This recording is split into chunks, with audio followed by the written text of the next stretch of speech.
So some of our dashboards come with tables, and we've preset some level of capacity for you to use that table. But you may reach a point where, hey, this isn't, I need additional rows. This is no longer working, or I've run out of room. And some tables, not all, but some tables that are tied to specific formulas or the workbook, in this case, this is an overhead tab for our rental dashboard. If I scroll down to the bottom, I'll see a little blue bar at the bottom of the table. And it says, so if you see this bar, generally this means that you can insert rows if you need to for additional capacity. And that's in a lot of our workbooks, not all of them, but in a lot of them.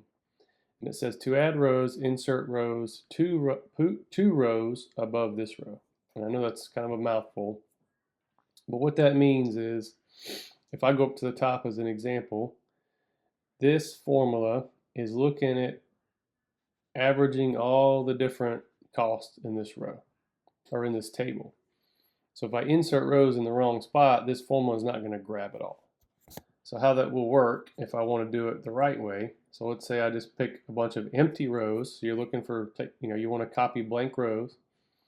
So I can copy these, and then I'll just pick a spot somewhere in the table where it's empty and insert it.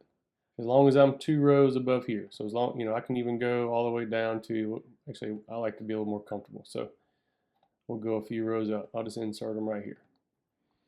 And now, if I look at this formula, see it goes there H82. So if I double click, and it's showing me, yep, it's catching all of it. So I'm going to undo that, and shows you what happens if you don't do it the right way. So I'll take just a few rows, copy, and I'm going to insert them just above the blue. Insert copy cells. Now watch this. I'll double click and see it didn't get them. So my formula hasn't changed. So even though I might add information, it wasn't in a place that the formula is going to continue to grab it. So that's essentially it. That's how it works. It'll work like that on every table, again, that you see the little blue notification at the bottom. You can use that if you get in any type of table when you need additional room. Use that to your advantage. Again, you want to look for empty rows to copy. You can copy ones that have stuff in it and edge it. That's fine, but it'd be easier for empty rows.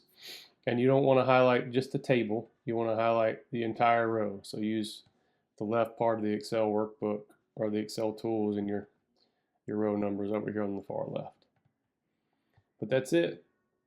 Thanks for watching.